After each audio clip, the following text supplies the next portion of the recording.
அஸ்ஸலாமு அலைக்கும். Hi dears, welcome back to our channel Arfan creation. எல்லாரும் எப்படி இருக்கீங்க? அல்ஹம்துலில்லாஹ் எல்லாரும் ரொம்ப நல்லா இருக்கீங்க அப்படின்னு நம்புகிறேன். இன்றைக்கான vlog பார்த்திங்கன்னா ஒரு க்ளீனிங் ரொட்டீன் தான். கிச்சன் வந்து டீப் க்ளீன் மாதிரி பண்ணலாம் அப்படின்னு சொல்லிட்டு ஒரு பிளான் இருக்குது. அதோடு சேர்த்து இன்றைக்கி நாள் வந்து எப்படிலாம் போச்சு அப்படிங்கிற ஒரு குட்டி vlogோட நம்ம இந்த வீடியோவை ஸ்டார்ட் பண்ணலாம்.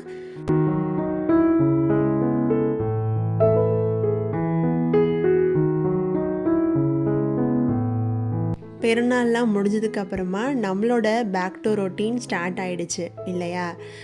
அப்படியே வந்து கிச்சனை க்ளீன் பண்ணிடலாம் அப்படின்னு சொல்லிட்டு ஒரு வாரமாகவே எனக்கு ஒரு மைண்ட் செட் இருந்துச்சு. ஆனால் அதுக்கான நேரமும் வந்து அமையவே இல்லை. இன்றைக்கி பண்ணலாம் நாளைக்கு பண்ணலான்னு சொல்லிட்டு அந்த நாள் ஓடிச்சே தவிர அந்த வேலையை சீக்கிரமாக முடிக்கணும் அப்படிங்கிற ஒரு மைண்ட் செட்டே வராமல் இருந்தது. சரி, இன்றைக்கி நம்ம வந்து கொஞ்சம் பிரேக்ஃபாஸ்ட்லாம் முடிச்சதுக்கப்புறமா நம்ம கிச்சன் வந்து க்ளீன் பண்ணலாம் அப்படின்னு சொல்லிட்டு ஒரு ஐடியாவில் வந்து இருந்தேன்.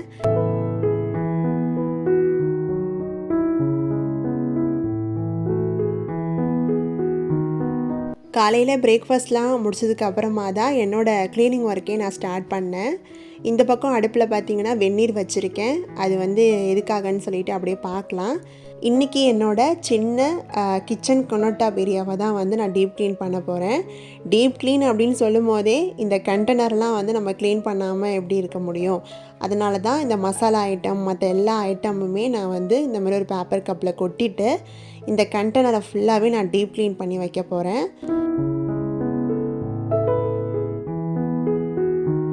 நம்மளோட கிச்சன் கவுண்டர்டாப் பார்த்திங்கன்னா ரொம்ப சின்னது தான். அதில் நான் இவ்வளோ மசாலா ஐட்டம் எல்லாமே நான் ஆர்கனைஸ் பண்ணி வச்சுருக்கிறதே ஒரு பெரிய அழகான ஒரு விஷயந்தான் என்னை பொறுத்தளவுக்கு. நான் அதை திரும்பவும் டீப் க்ளீன் பண்ணி வைக்க போகிறேன் அப்படின்னு நினைக்கும் போது ஒரு பக்கம் வந்து ஆசையாகவும் இருந்தது. ஆனால் அது செய்ய செய்ய ஒரு பக்கம் வந்து பயம் வந்துடுச்சு. எப்படா இதெல்லாம் வந்து கழுவி வைக்க போகிறேன் அப்படின்னு சொல்லிட்டு. ஏன்னா உண்மையை சொல்லி தானே ஆகணும். அதனால தான் எல்லா கண்டெய்னர்லேயும் உள்ள எல்லா பொருளையுமே நான் ஃபஸ்ட்டு இந்த மாதிரி ஐடியா பண்ணி பேப்பர் கப்பில் கொட்டிட்டேன். ஏன்னா நீங்கள் வேறு ஒரு பாத்திரத்தில் கொட்டும் போது அதை கழுவணும், வாஷ் பண்ணணும், அந்த மாதிரி பெரிய வேலையாக போயிடும். இதுவே இந்த பேப்பர் கப்பில் கொட்டி வச்சிட்டோம் அப்படின்னா நமக்கு அது ரொம்ப யூஸ்ஃபுல்லாகவே இருக்கும்.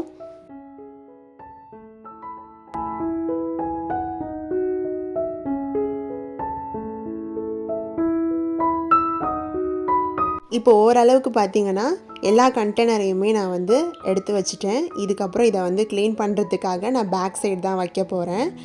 வாஷ் பேஷனில் போட்டு நம்ம வந்து வாஷ் பண்ணலாம். இருந்தாலுமே வந்து எனக்கு அந்தளவுக்கு வந்து சாட்டிஸ்ஃபையாக இருக்காது. ரொம்ப நேரம் நின்றுக்கிட்டே நம்ம வந்து கழுவுற மாதிரி இருக்கும். இதுவே வந்து நம்ம வெளியே உட்காந்து ரொம்ப பொறுமையாக ரிலாக்ஸாக நம்ம வந்து க்ளீன் பண்ணும்போது அந்தளவுக்கு அந்த கலப்பு வந்து இருக்காது இல்லையா? அதனால தான் நான் வந்து பேக் சைடே வந்து நம்ம எல்லாத்தையும் போட்டுடலாம், அதுக்கப்புறமா உட்காந்து க்ளீன் பண்ணலான்னு சொல்லிட்டு எல்லாமே வச்சுட்டேன். நம்ம சேனல்லே பார்த்திங்கன்னா நான் க்ளீனிங் வீடியோலாம் போட்டாலே ஒரு சில பேருக்கு வந்து அது ரொம்ப யூஸ்ஃபுல்லாக இருக்குது, ஒரு பக்கம் வந்து மோட்டிவேஷனாக இருக்குதுன்னு சொல்லியிருக்கீங்க.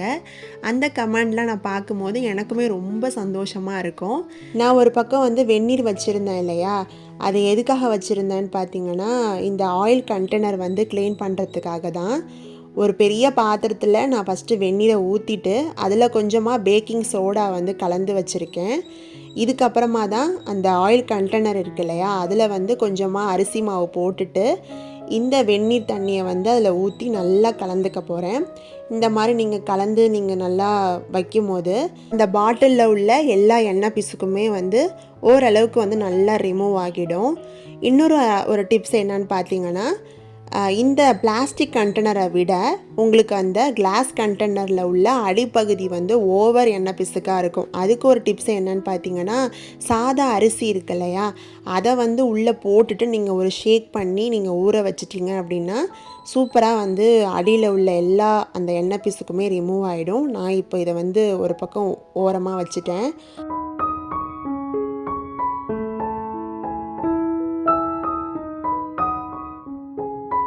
ஒரு சைடு பார்த்திங்கன்னா எல்லா வேலையும் முடிஞ்சது.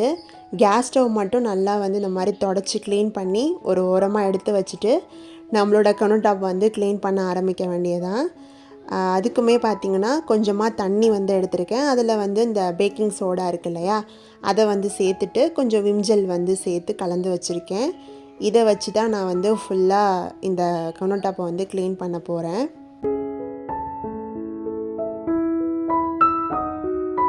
இந்த ஸ்டிக்கர் பார்த்திங்கன்னா இந்த ஈதுக்கு தான் நான் வந்து புதுசாக வாங்கி என்னோடய கிச்சன் கவுண்டர் டாப்புக்கு வந்து நான் ஒட்டியிருந்தேன். ஆனால் அதோட நிலமை இப்போ பார்த்திங்கன்னா அவ்வளோ மோசமாக இருக்குது. அந்த அளவுக்கு வந்து அவ்வளோ கரை வந்து இருந்துச்சு. இதை நான் எந்த அளவுக்கு தேய்ச்சேன்னா சுத்தமாக போகவே இல்லை. அந்த ஸ்பாஞ்சு அந்த ஸ்க்ரப் இருக்கு இல்லையா, அதில் போகவே இல்லை. அதுக்கப்புறமா இந்த கம்பி நார் போட்டு நல்லா தேய்ச்சதுக்கப்புறமா தான் நல்லா ரிமூவ் ஆச்சு. நான் ஒரு பக்கம் வந்து க்ளீனிங் ஒர்க்கை பார்த்துட்டு இருந்தேன். இந்த சைடு வந்து மீன் விற்கிற அக்காவும் வந்திருந்தாங்க. அன்றைக்கி லஞ்சுக்கு மீன் பண்ணலான்னு சொல்லிட்டு அம்மா வாங்கியிருந்தாங்க. எனக்கு பெரிய வேலையாக போயிடுச்சு. லஞ்ச் வேறு பண்ணணும் இல்லையா, கொஞ்சம் சீக்கிரமாகவே வந்து இந்த க்ளீனிங் ஒர்க்கை வந்து முடிச்சிடலாம். கொஞ்சம் இந்த கவுண்டர் டாப்பை வந்து க்ளீன் பண்ணி வச்சிட்டோம் அப்படின்னா லன்ச்சு வேலை வந்து கொஞ்சம் சீக்கிரமாக செஞ்சிடலாம் இல்லையா. அதனால தான் வந்து ரொம்ப ஃபாஸ்ட்டாக நான் வந்து செய்ய ஆரம்பிச்சிட்டேன்.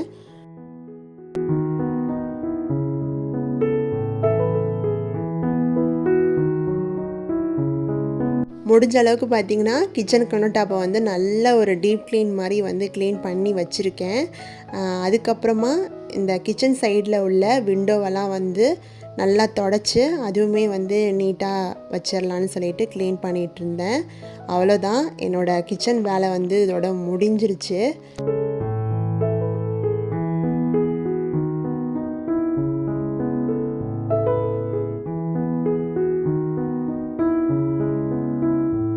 ஒரு பக்கம் பார்த்திங்கன்னா இந்த வெங்காயம்லாம் வச்சுருப்போம்ல, அந்த கூடையுமே வந்து க்ளீன் பண்ணுறதுக்காக நான் வந்து பேக் சைட் போட்டுட்டு இந்த வெங்காயத்தெல்லாம் வந்து நல்லா காய வைக்கலான்னு சொல்லி வச்சுட்டேன்.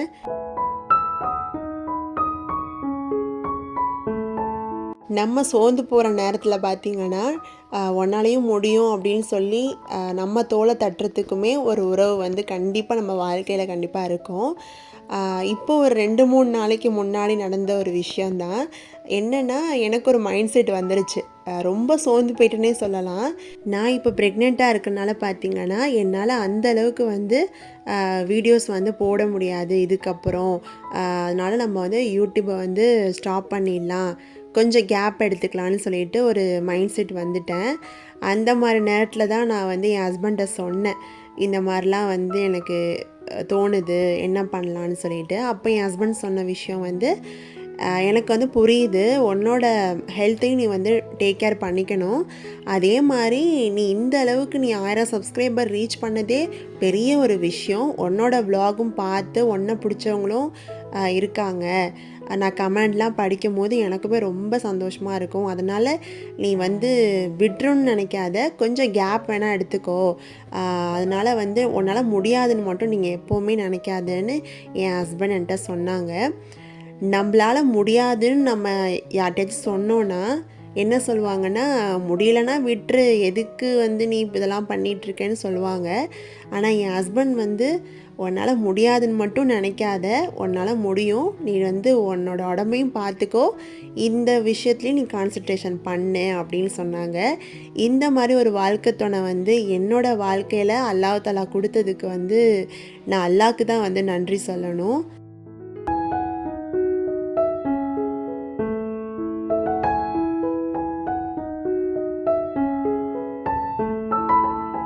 என்னோடய சொந்த கதையை சொல்லி உங்கள் காதுலலாம் ரத்தம் வர அளவுக்கு நான் பேசியிருந்தேன் அப்படின்னா தயவு செஞ்சு திட்டிடாதீங்க. சும்மா ஒரு சின்ன விஷயத்த வந்து ஷேர் பண்ணேன், அவ்வளோதான். அப்படியே நம்ம வ்ளாகை கண்டினியூ பண்ணலாம். அன்றைக்கி லஞ்சுக்கு வந்து மீன் தான் வாங்கியிருந்தோம் இல்லையா, அம்மா தான் அன்றைக்கி வந்து செஞ்சிட்ருந்தாங்க லஞ்சை.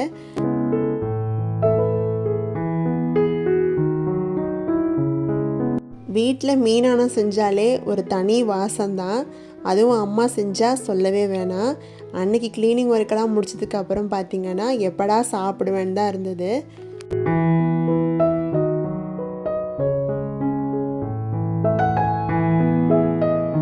அர்ஃபான் குட்டி பார்த்திங்கன்னா தூங்கிட்டு இருந்தான். அவன் தூங்குகிற நேரத்தில் தான் வந்து இந்த எல்லா கண்டெய்னரையுமே நல்லா தொடச்சிட்டு ஒரு பக்கம் வந்து எல்லாமே ஆர்கனைஸ் பண்ணி வைக்க முடியும். அவன் முழிச்சிருந்தான் அப்படின்னா என்னால் வேலையே பார்க்க முடியாது. அதனால் வந்து ஒரு பக்கம் காய வச்சுருந்த எல்லா கண்டெய்னரையுமே நான் வந்து எடுத்துகிட்டு போயிட்டேன்.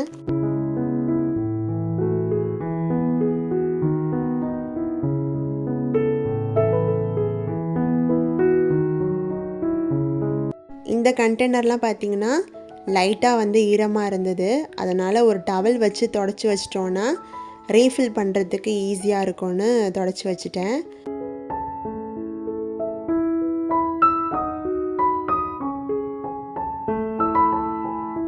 இந்த கிளாஸ் கண்டெய்னரோட மூடிலாம் பார்த்திங்கன்னா அவ்வளோ துருப்பிடிச்சி ஒரு மாதிரி இருக்கும். அதில் முன்னாடி வந்து நான் இந்த சில்வர் வாயில் பேப்பர் வந்து போட்டு வச்சுருப்பேன். இப்போ இதெல்லாமே எடுத்துட்டேன்.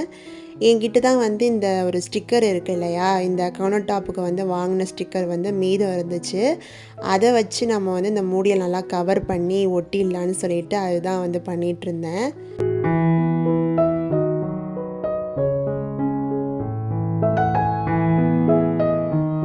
முன்னாடி வந்து நான் பண்ண அந்த சில்வர் வாயில் பேப்பரை விட இந்த ஸ்டிக்கர் வந்து ரொம்ப பர்ஃபெக்டாகவே இருந்துச்சு. எல்லா மூடிக்கும் எல்லா மூடியிலையுமே ஒரே ஸ்டிக்கராக நான் வந்து ஒட்டி விட்டுட்டேன். பார்க்குறதுக்கும் நல்லா இருந்தது.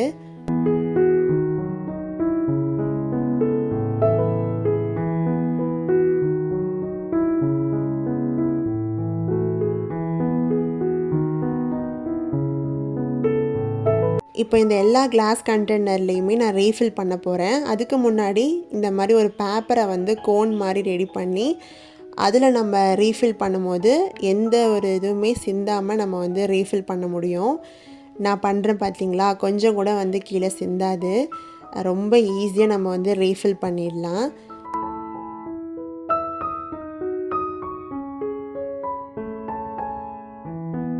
இந்த ஐடியா பார்த்திங்கன்னா இதெல்லாம் ரீஃபில் பண்ணி வைக்கும்போது எனக்கு தோணின ஒரு விஷயந்தான். அதை அப்படியே உங்க கூட ஷேர் பண்ணேன், அவ்வளோதான். இது ஒரு பெரிய டிப்ஸாக கூட நீங்கள் வந்து வச்சுக்கலாம். அதுக்கப்புறம் எல்லா கண்டெய்னர்லேயுமே ரீஃபில் பண்ணி வச்சுட்டேன். இந்த கிளாஸ் கண்டெய்னரோட மூடி பார்த்திங்கன்னா ஒரே மாதிரி பர்ஃபெக்டாக இருந்தது பார்க்குறதுக்கு. எப்படி இருக்குன்னு மறக்காமல் கமெண்ட் பண்ணுங்கள். அதுக்கப்புறம் பார்த்திங்கன்னா இந்த மசாலா ஐட்டம் தான் வந்து நம்மளால் ஃபுல்லாகவே வந்து கொட்டாமல் ரீஃபில் பண்ண முடியாது. அதுக்கு இந்த டிப்ஸ் வந்து கண்டிப்பாக யூஸ்ஃபுல்லாக இருக்கும். எல்லாமே அதே மாதிரி தான் நான் ரீஃபில் பண்ணி வச்சேன்.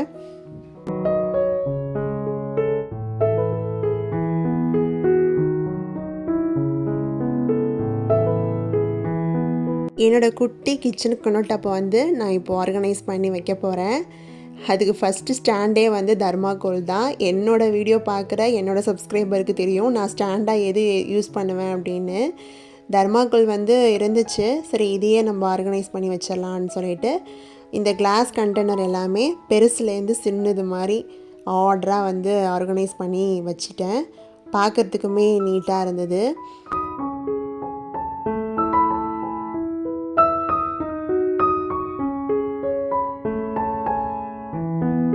அதுக்கடுத்து பார்த்திங்கன்னா இந்த மசாலா ஐட்டம்லாம் வந்து இந்த கிளாஸ் கண்டெய்னருக்கும் கீழே தான் நான் வந்து ஆர்டராக வச்சுருப்பேன்.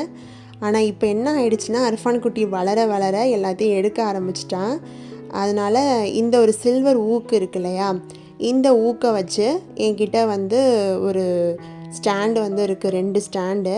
அதை வச்சு நான் வந்து இங்கேயே ஆர்கனைஸ் பண்ணி வச்சிடலான்னு சொல்லிட்டு அதுதான் வந்து பண்ணிகிட்ருக்கேன். ஃபஸ்ட்டு ஒரு சில்வர் ஊக்குலேயே நான் வந்து ஒரு ஸ்டாண்டை வந்து நான் செட் பண்ணிட்டேன். அதுக்கு நேராகவே இன்னொரு ஊக்கம் வந்து ஒட்டி அதுலேயுமே ஒரு ஸ்டாண்டை வந்து செட் பண்ணி வச்சுட்டேன். பார்க்குறதுக்கு வந்து நீட்டாக இருந்தது.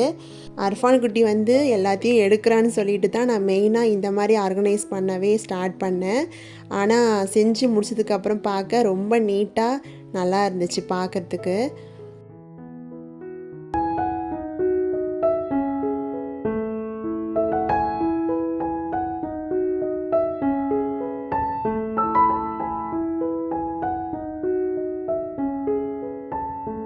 சும்மா வீட்டிலே வந்து இருந்த ஸ்டாண்டை வச்சு ஏதோ எனக்கு தெரிஞ்ச மாதிரி நான் வந்து செட் பண்ணியிருந்தேன். அதுக்கடுத்து பார்த்திங்கன்னா இந்த ஆயில் ட்ரே இது எல்லாமே வந்து திரும்பவும் ரீஃபில் பண்ணி ஆர்கனைஸ் பண்ணி எல்லாமே வச்சாச்சு. எப்போவுமே இந்த ஆயில் ட்ரேக்கு மேலே வந்து ஏதாச்சும் ஒரு பேப்பர் மாதிரி போடணும். டிஷ்யூக்கு பதிலாக நான் வந்து இந்த வால் ஸ்டிக்கர் ஒட்டின அந்த பின்னாடி உள்ள பேப்பரே நான் வந்து போட்டிருந்தேன். அதுவே நல்லா தான் இருந்துச்சு பார்க்குறதுக்கு. அதுக்கப்புறம் பார்த்திங்கன்னா என்னென்னலாம் வந்து நான் கவுண்டர் டாப் மேலே வந்து வச்சுருப்பேனோ அதெல்லாமே நான் ஆர்டராக ஆர்கனைஸ் பண்ணி வைக்க ஆரம்பிச்சிட்டேன்.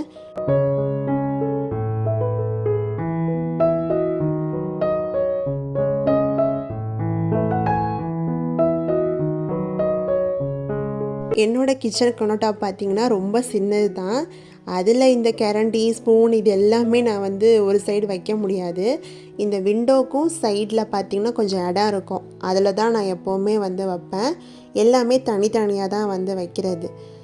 இந்த மாதிரி நீட்டாக அதுவுமே ஆர்கனைஸ் பண்ணியாச்சு. அதுக்கப்புறம் இந்த வெங்காயம் வந்து கொட்டி வச்சுருந்தேன் இல்லையா, அந்த ஸ்டாண்டுமே நல்லா வந்து க்ளீன் பண்ணி வச்சுருந்தேன். அதில் ஒரு பேப்பர் மாதிரி போட்டுட்டு எல்லா வெங்காயத்தையுமே வந்து கொட்டி வச்சுட்டேன்.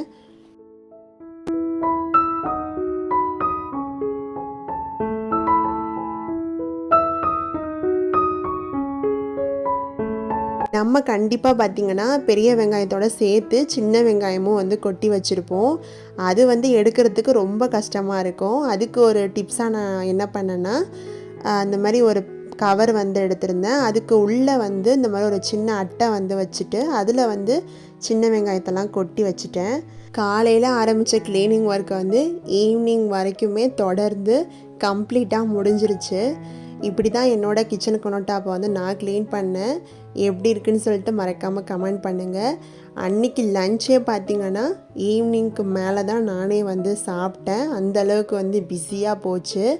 இன்ஷா அல்லாஹ் அவங்க எல்லாருக்கும் இந்த vlog ஏதோ ஒரு வகையில் யூஸ்ஃபுல்லாக இருந்திருக்கும் அப்படின்னு நான் நம்புகிறேன். உங்களுக்கு ஒரு வகையில் யூஸ்ஃபுல்லாக இருந்திருந்தால் கண்டிப்பாக கமெண்ட் பாக்ஸில் சொல்ல மறந்துடாதீங்க. ஓகே டியர்ஸ், நிறைய விஷயம் உங்ககிட்ட ஷேர் பண்ணி இந்த vlog வந்து கம்ப்ளீட் ஆகிற டைமும் வந்துருச்சு. உங்களுக்கு இந்த வீடியோ பிடிச்சிருந்தா மறக்காமல் லைக் பண்ணுங்கள், ஷேர் பண்ணுங்கள், கமெண்ட் பண்ணுங்கள். நம்ம சேனலுக்கு நீங்கள் புதுசாக இருந்தால் மறக்காமல் நம்ம சேனலை சப்ஸ்கிரைப் பண்ணிக்கோங்க. அப்படியே பக்கத்தில் உள்ள பெல் ஐக்கானையும் ப்ரெஸ் பண்ணி ஆளுங்கிற ஆப்ஷனை கிளிக் பண்ணி வச்சுக்கோங்க. அப்போ தான் நான் போடுற ஒவ்வொரு இன்ட்ரெஸ்டிங்கான வீடியோவும் நீங்கள் மிஸ் பண்ணாமல் பார்க்க முடியும். தேங்க்ஸ் ஃபார் வாட்சிங் டியர்ஸ். அஸ்ஸலாமு அலைக்கும். எல்லோரும் ஹாப்பியாக சந்தோஷமாக இருங்க.